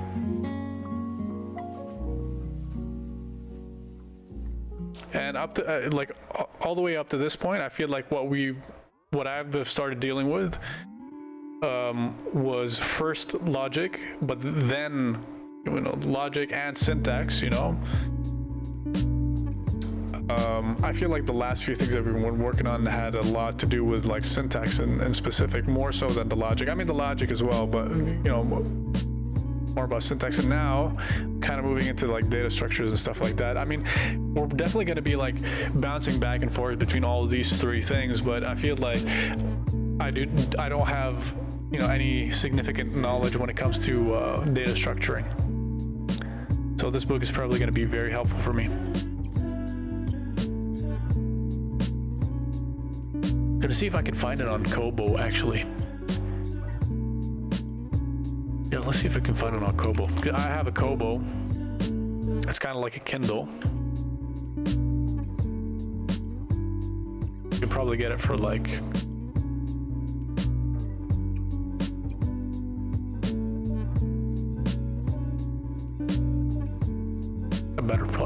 was gonna say a better price, but you don't have it here, apparently. Unless I buy the EPUB version, because it says here EPUB format. All right, let me see if I can find it on a different website.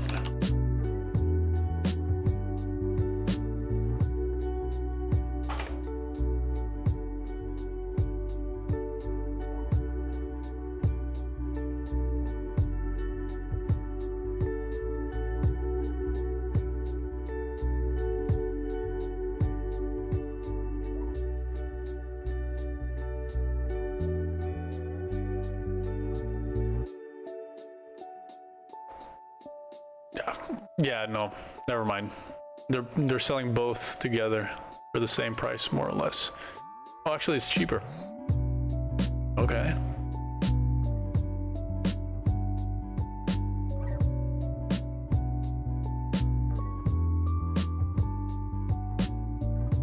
Oh, it's bucks, right? So with shipping, that's probably the same price as in Amazon. Okay. Well, I'll buy it off stream. I'll buy it off stream.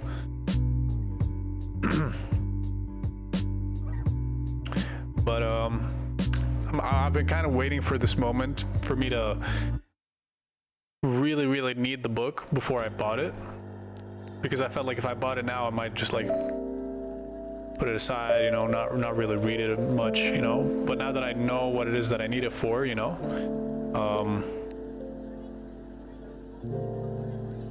yeah. All right, so let's think about what we can do in the meantime, right? Because clearly, you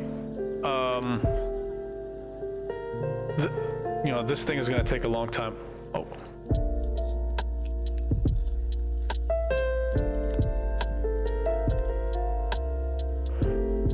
Falling off the chat box there, Chisel.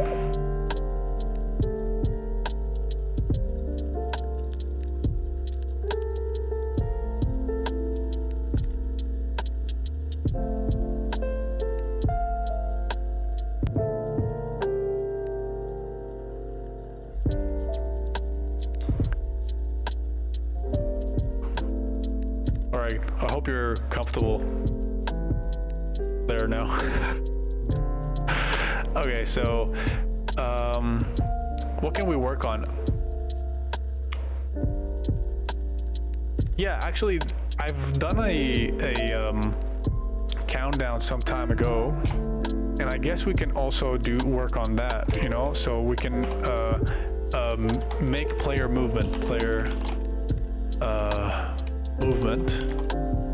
and actually that would happen after we spawned the player on the map and made him persistent, right? So before we start going into like data structuring and all that stuff, I'll be reading the book on the side while I am working on those, you know, on stream. So we make player movement using a countdown component.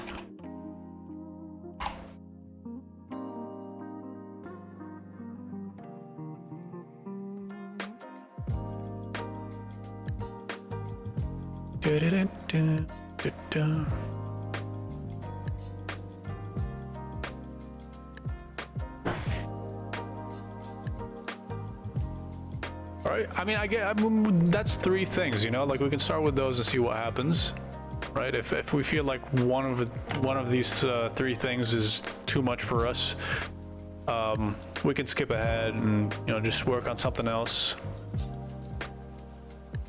But yeah, I feel like these three things are super, well, fairly simple, right? What do you mean by make player movement using a countdown? All right, so for example, if the player spawned here and I want him to move here, right? I would be able to click on him and then click on a different square, and if each square, for example, takes 1 second to cross, you would see him do something like bam, bam, bam, bam, bam, bam, bam, bam, bam, bam, bam. Right, and he gets there. I have an idea about the, you know, like how to make the algorithm for the movement. It won't have any path finding in it. Yeah. Either that or something that sounds sounds like that. Yeah, it would just be something like plus minus until like, okay, so basically you would take the x value and the y value, and let's say you have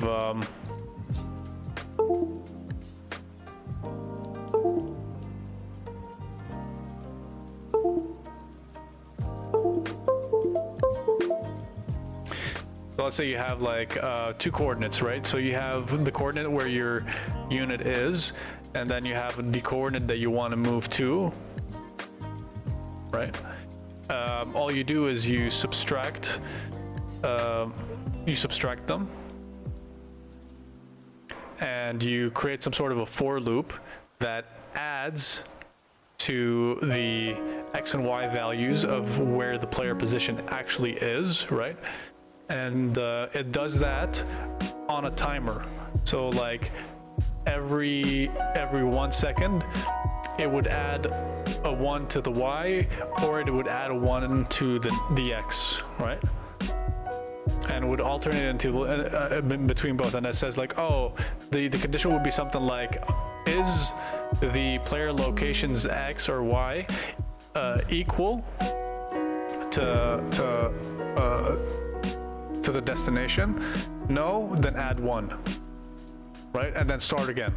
How does that sound?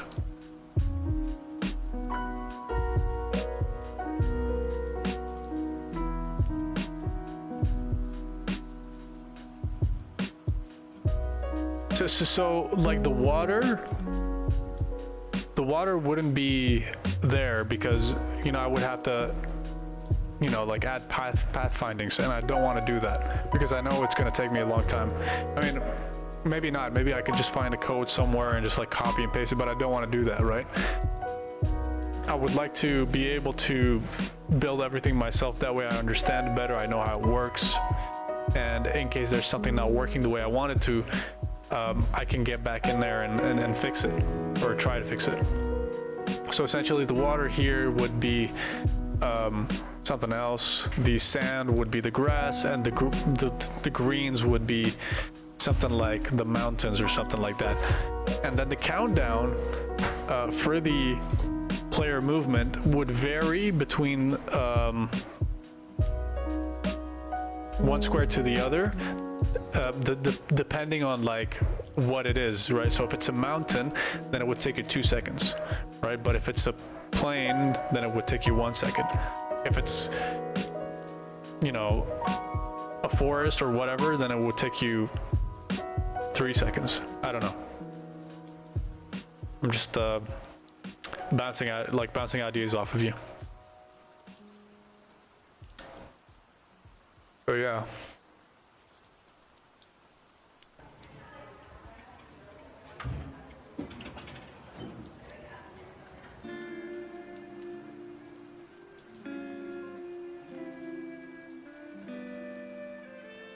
Yeah, and it would be nice as well, for example, to be like, all right, you know, like you give him, you click on your unit, you know, and then you give him a location to go to, right?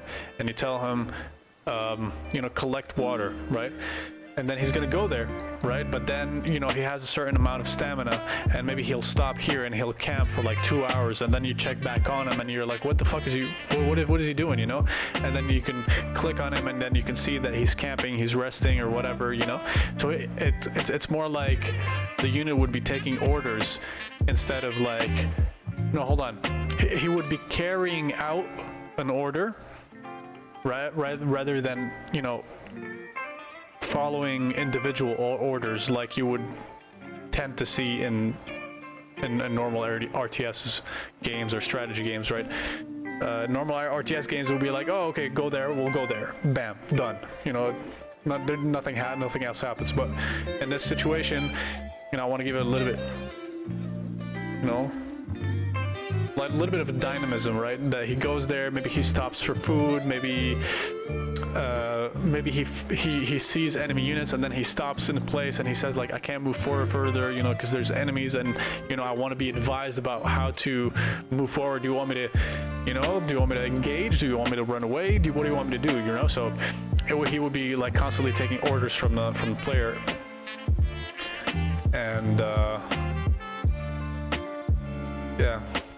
yeah, I mean, I have a lot of more ideas about like how to take this further, you know, and how to build on it. But I mean, essentially, like that's the idea that I feel like I'd like to go for.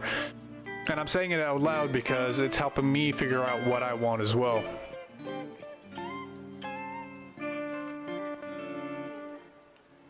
Yeah, but I think these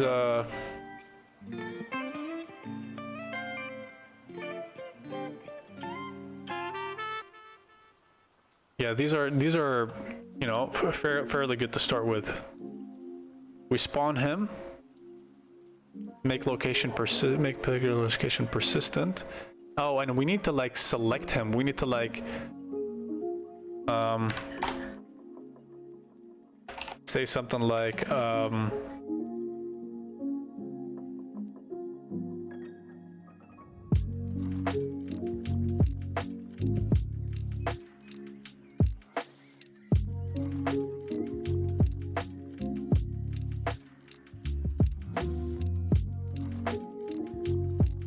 right, because we need to, like, when we click on the player, it needs to be so that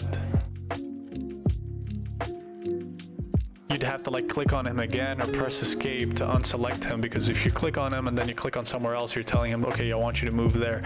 Later on in the future, we'll make it a little bit more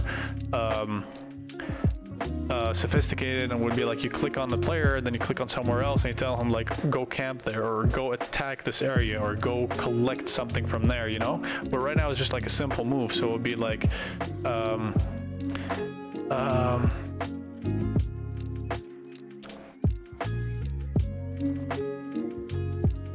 selection focus player plus movement command.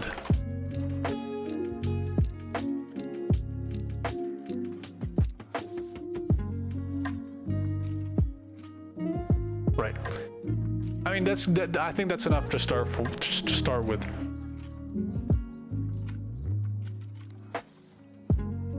All right. So we'll leave those for next stream. Next stream will be Tuesday of next week. I guess I'll catch you guys there. Then, sorry, my brain is fried right now. I can barely put two words together. Just wanted to end the stream on with a message about who's sponsoring it, about who's sponsoring the stream, right? The stream is being sponsored by the company I work for, which is Novice. And Novice is a question and answer service that users can go on to ask their coding questions, programming questions, make challenges to other players, other users. And the platform is also created with hiring and recruitment in mind. So your skills and your hard skills and your soft skills are quantified and are